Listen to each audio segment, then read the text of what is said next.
Les grands titres de l'actualité, une présentation de Addict Remorquage et Transport et Mécanique, les spécialistes. Maintenant à Montmagny, c'est Addict, 234-34-61. Addict Remorquage et Transport, des professionnels qui peuvent vous aider dans une situation d'enlisement ou simple remorquage. Grâce à ses équipements de haute performance, Addict, c'est aussi le service de transport de tout genre et de mécanique. Maintenant à Montmagny, c'est Addict Remorquage et Transport au 234-3461.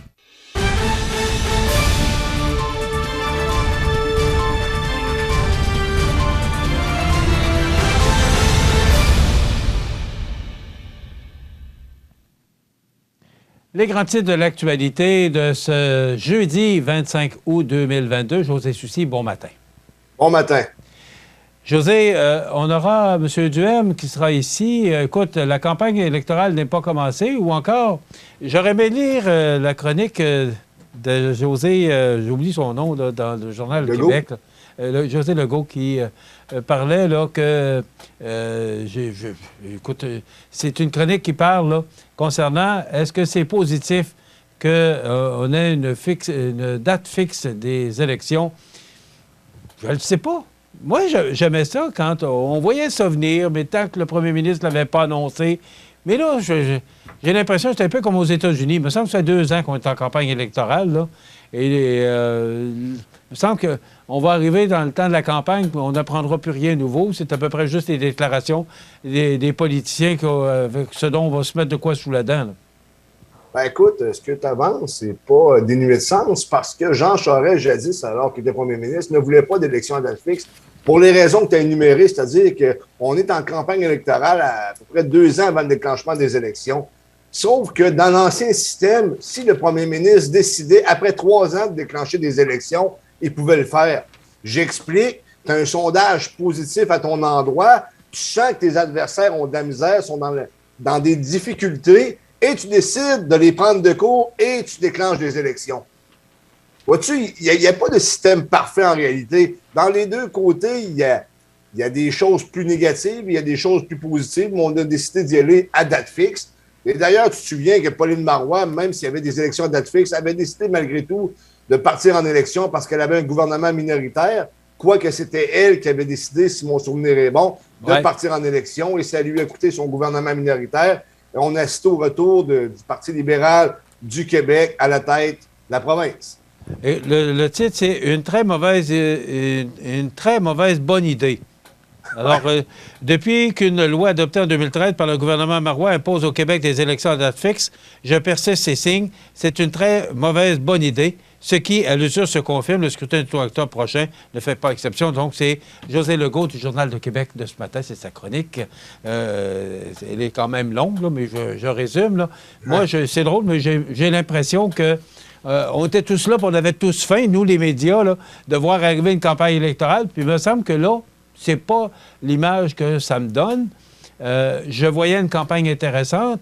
Ça va probablement l'être, là, mais on sait que les choses ont probablement changé depuis lundi. Là. Tant qu'on ne connaîtra pas le candidat ou la candidate là, pour Côte-du-Sud, pour la CAQ, il y a un gros point d'interrogation.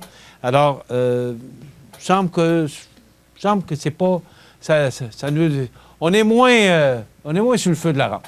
Oui, Michel, je tiens à souligner que j'ai su hier, quand même d'une bonne source, la machine caquiste, là, que d'ici 7 jours, on était mercredi, donc d'ici possiblement mercredi prochain, là, on devrait savoir qui est le candidat ou qui est la candidate pour succéder à Marie-Ève Proulx en Côte-du-Sud pour la Coalition Avenir Québec. OK. Alors, on est en politique et tout ça, c'est pour t'amener à parler que demain, Éric Duhem sera dans le comté et ça jusqu'à tard demain soir parce qu'il il sera de l'inauguration du Festival du Bûcher de Saint-Pamphile. Donc, il passera la journée dans Côte-du-Sud. Et pourtant, les élections ne sont pas encore déclarées. Ça va être dimanche. Oui, absolument, Michel. On le sait, elles ne sont pas officiellement déclarées, mais elles sont déclarées.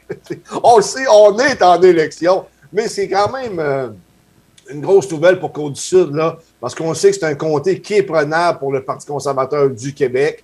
Il y a des bonnes assises ici concernant ses membres et les appuis envers le chef Éric Duhem. Éric Duhem, c'est pas compliqué, Michel, c'est la locomotive du PCQ. Il est extrêmement populaire, c'est une bête politique. Il est dur à prendre en défaut, hein? C'est un bon communicateur. Et, comme de fait, demain, il sera de passage au Café au coin du monde entre midi et 14h30 environ, là. C'est ouvert à tout le monde, sauf que les gens doivent réserver. Et bien entendu, les gens doivent payer leur repas, là, mais ils vont être en mesure de rencontrer le chef conservateur. Ensuite de ça, il va y avoir des visites d'usine, je pense, à 16h30, un point de presse national et régional. Je ne sais pas si la presse nationale va être là, mais je pense que oui. Et ensuite de ça, comme tu l'as si bien dit, il va se diriger vers l'ouverture du festival Les Bûcheux à Saint-Pamphile, qui est, un très gros festival pour la région. OK, rapidement, parce qu'on n'a plus de temps, là. Mais tu dis qu'il est dur à coincer, là, mais les GES, le gaz à effet de serre, là, il s'est fait ramener, puis aussi par le rouge et or. Là. Donc, attention. Manque d'expérience un peu. Mais non, attention. C'est pas tout à fait ça qui est arrivé. On n'a plus de temps, on pourra en parler demain, José. Désolé. Alors, bonne journée. Demain, on reçoit Estelle Lemelin, présidente du Festival du Bûcheux. Je vous souhaite de passer une excellente journée, mesdames et messieurs. On annonce du beau temps. Profitez-en, parce que demain, ce sera peut-être un peu plus maussade. Donc, on se retrouve demain. Bonne journée.